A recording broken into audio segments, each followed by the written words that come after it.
Okay. Got it.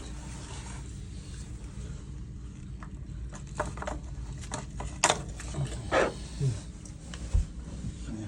So this can happen with anybody when you cut in the test plug, right, I sir? think they just knocked it down. Just make sure that you are holding by pliers from this nozzle.